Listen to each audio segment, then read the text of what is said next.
there's going to be abandonment of our principles, abandonment of girls, and a degradation of our national security. Senator Romney reflects on the military withdrawal from Afghanistan. This year, the biggest change really is around parking. Alta Ski Resort will start to charge a fee not just to ski, but also to park. I'm worried about the snow, and then I'm gonna hit black ice. Students prepare to travel home next week for Thanksgiving. Welcome to Universe Live. I'm Catherine Bennett. And I'm Emily Jones. It's Thursday, November 18th. With the holiday season approaching, millions of Americans are preparing to travel to celebrate with their family.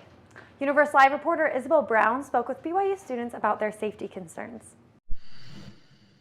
AAA estimates there will be an approximate 53.4 million people traveling this Thanksgiving season, almost a complete return to pre-pandemic numbers. As BYU students prepare for the break from classes, their health and safety concerns vary as they prepare to see their families. My family is flying across the country to get there, and my mom is concerned of me driving by myself. I'm going to Pocatello for the first half of Thanksgiving break with my boyfriend Taylor. We're going to go see his family. With temperatures dropping, there's a greater chance for drivers to encounter dangerous conditions. May need to leave a day earlier, a day later, so we're trying to leave a window of time for inclement weather. I'm worried about the snow, and then I'm going to hit black ice. Some students who have lived in these conditions have a little less to fear. I'm not terribly concerned about driving. It's a trip that I've made quite a few times in my life. Traveler safety is not just about the journey this year, as COVID-19 concerns still give some people pause when visiting their loved ones. I think I'm just more concerned about my grandparents that I'll be spending time with, but they're all vaccinated. My sister is very nervous of COVID since we have people coming from 4 different states to be there. AAA's safety recommendation for this season is to be patient, be prepared, and be protected, allowing for more time in transit, no matter your destination, preparing your vehicle or documentation for travel, and adhering to local health guidelines to protect those around you are among their suggestions. Reporting for Universe Live in Provo, I'm Isabel Brown. Thanks, Isabel. The Frontrunner schedule changes for the Thanksgiving holiday.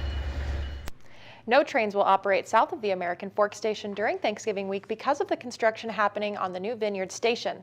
However, a bus bridge will be available to take riders between the American Fork, Provo, and Orem Central stations. Riders can also drive to the American Fork or Lehigh Station if possible to avoid the bus bridge. Senator Romney believes America withdrawing troops from Afghanistan has showered the country with shame. We've broken promises to friends and allies. We've abandoned women and girls there. And of course, we put America and our friends and our national interests at much greater risk. During a Senate Foreign Relations Committee hearing, Romney also asked what the country should have done differently in the beginning. Our mission went from a one of securing America from potential future attack to trying to build a democratic-styled country, and that was just a bridge far too far. Senator Romney asked for the committee's feedback on whether or not there could have been a different outcome. According to his Facebook post, Senator Romney believes that America has a moral responsibility to ensure that every American and partner is safely evacuated from Afghanistan. Provo City's Parking Committee proposes a new program that will restrict parking. Provo City is holding a town hall meeting on parking tonight at 6 p.m. The program is called the On-Street Parking Management Program, or OSPM. If passed, the parking manager would have the power to break down Provo into different parking zones. Parking within certain zones may be restricted by paid time parking or optional permits. The City of Provo certifies the election of 3 women to various positions in the community.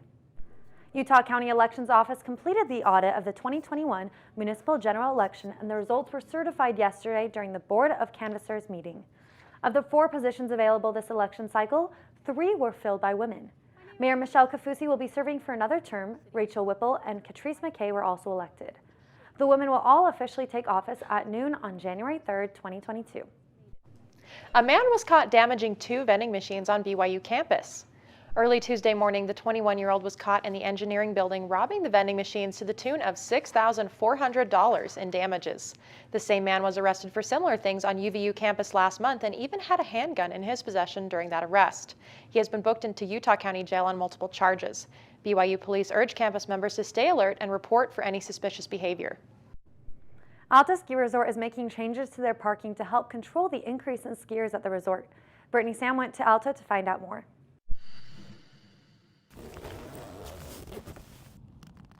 Alta will be implementing parking reservations for weekends and holidays beginning December 18th until closing day on April 3rd. Opening day at Alta is happening this Saturday, November 20th, and parking will remain on a first-come, first-served basis for the first 100 days of the season. We want to make sure moving forward that you're going to come up and ski Alta on a weekend, that you have a place to park. Parking reservations will cost $25 per day for those who are not Alta Pass holders and will be good all day from 8 a.m. until 1 p.m. It's real simple. There's no kiosks. You don't need to print anything up, put it on your dashboard. You just secure your reservation. Although, when you make a reservation, that doesn't necessarily mean you get a certain parking spot. But once you're parked and out skiing, someone will come and scan your license plate to make sure you have a valid reservation for the day. Alta's always had the problem that we can put more skiers on the mountain, but it's our parking that has always limited us. Alta will also be requiring parking reservations during the following holidays: winter break, Martin Luther King weekend, and President's Day weekend. Understand it's a big change, and that can be hard. Even with these changes, the hope is that skiers will have an overall better parking experience than previous years. Go to altaparking.com to find out more about the new changes. Reporting for Universe Live in Alta, I'm Brittany Sam. The Church of Jesus Christ of Latter-day Saints brings its World Giving Machines back for the Christmas season. The vending machines, which allow you to check out a charity purchase instead of a snack, will be available in 10 locations. They include items such as food, clean water, shelter, and even chickens to donate to global and local charities. Utah locations will include University Place Mall in Orem and City Creek Center in Salt Lake City and open next week. The charity drive will run through the rest of the year. The Church of Jesus Christ of Latter-day Saints will be hosting its annual international display of Latino culture this Saturday. Luz de las Naciones, or Light of the Nations, features hundreds of volunteer singers and dancers who will be performing in the traditional clothing of various cultures and countries throughout Latin America. This year's theme is A Light for Everyone, and will feature messages of hope amid trials and challenges. If you want to watch the celebration, visit the Church Newsroom YouTube page for the live stream this Saturday at 7 p.m. The Utah Humane Society holds a big adoption event. I'll tell you how the shelter got so many furry friends home for the holidays. Women's basketball wins big, and men's soccer matches and nationals coming up. Meet the scan, a simple procedure whose mission is to detect lung cancer early.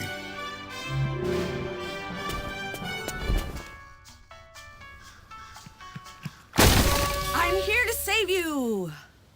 But I feel fine. That's great, but you may still be at high risk for lung cancer. Oh man, that's a new fence. If you smoke, early detection could save your life. Learn more at savedbythescan.org. You can be the greatest, you can be the best. You can be the king come banging on your chest. You can beat the world, you can beat the war. You could touch a God, go banging on his door. You can throw your hands up, you can beat the clock. You can move a mountain, you can break rocks. You can be a master, don't wait for luck. Dedicate yourself and you can find yourself. Stand in the Hall of Fame.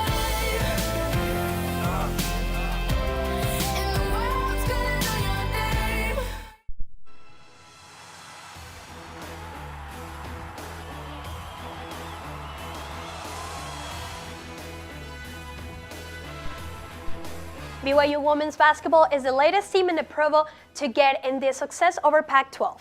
Fans went crazy yesterday at the arena when the undefeated BYU women's basketball team took down Arizona State 55-44 at the Marriott Center.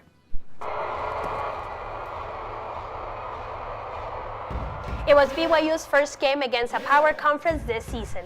The win improves BYU's record to 3-0 on the season. BYU's three-star in Shaylee Gonzalez, Lauren Gustin, and Praley Harden led the way again. The Big Three outscored the Sun Devils by themselves, pouring in 48 points.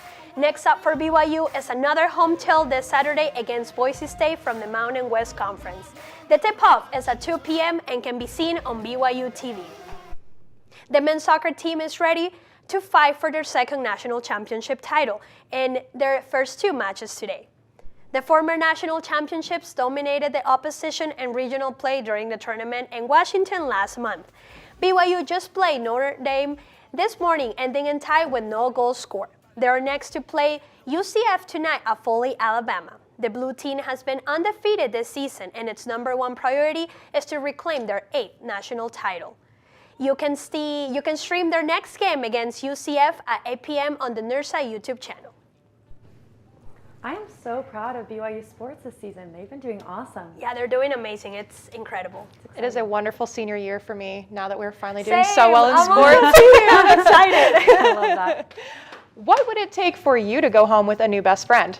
I asked that question at the Humane Society of Utah during this week's adoption event, where I made some adorable friends. Can you sit? What a good puppy! I'm here at the Utah Humane Society where there is an event going on. It is called Fall in Love Adoption Event. It is wonderful. We had so many dogs cleared out yesterday. There were 20 puppies. They are all gone. 21 adoptions just today only. This is my friend Skylar. She's been really good. She's up for adoption. She is beautiful. Why is it so quiet in here? The shelter is almost empty. A lot of the animals are gone. All that remains are 5 dogs and 2 dozen cats and a couple bunnies and guinea pigs. About 1/4 of the shelter's normal capacity. The reason? The 4th annual partnership with Mountain America Credit Union, the Fall in Love Adoption Event. Over the past 4 years, we've placed over 400 animals into loving homes. And so our hope is that we'll add, probably another 100 to 150 from this Monday to Friday. The goal is to get all of the dogs, cats, bunnies, guinea pigs, hamsters, gerbils, ferrets, and chinchillas home for the holidays. The remaining animals are going to go fast. You could almost say it's a Christmas miracle. I just saw him on the website and he was wearing a little scarf and I fell in love with him. Normally, adoption fees can range from between $25 to $600 due to the fact that the Humane Society is a non-profit that receives no government funding to maintain its facility. The sponsorship Mountain America provides removes a lot of doubt and financial worries with this event, and the animals are grateful. This holiday season is a great time to adopt because a lot of people have time off during Thanksgiving. So bringing a dog or a cat or even a rabbit home gives you a little extra time to help get them settled before you head back to work. As you can see here, Skylar has warmed up to me quite well, me and Murphy here. We're having a wonderful time. If it's time for you to bring home a pet, adopt, don't shop. This has been Emily Roberts-Jones reporting for Universe Live in Murray. That is such an endearing story. I might have to go adopt a dog this Christmas. The first snow has fallen on the mountains. Temperatures are dipping below 50 and sweater weather is in full force. Lindsay Bakes finds out whether or not it's the right time or too soon for Christmas music. It's the perfect time to start listening to Christmas music, right? Well, wrong to some and right to others. Students at BYU have different opinions on exactly when it's appropriate to start playing Michael Bublé's Christmas album on repeat. Around Thanksgiving and after Thanksgiving until Christmas hits is a perfect time to listen to Christmas music. For me, I think Christmas music should actually start probably by the end of October, maybe the last week. Some students, on the other hand, like junior Taggart Barton, are always in the Christmas spirit. I think the first day you should start listening to Christmas music is the 26th of December. So basically, listen to Christmas music year-round. It's the most wonderful time. And although carolers aren't knocking on your doors quite yet, people can still listen to their favorite Christmas songs. And everyone telling you be of good cheer. Christmas music in my mind is more of Mariah Carey or Michael Bublé or some of those notorious Christmas singers. On the mission, we always blasted Mariah Carey, not gonna lie. So I think that's all I'm gonna say. Personally, I prefer the classics. I'm dreaming. You got Bing Crosby, Frank Sinatra. I go a little modern too, I do some pentatonics. Whether you start listening October 1st or December 1st, Christmas music brings good tidings of great joy to all. Reporting for Universe Live in Provo, I'm Lindsay Bakes. What do you think, Emily? I was resisting it at first, but now if you see me driving around town, you might catch me with the windows down blaring. Thanks for joining us today for Universe Live. Have a great day.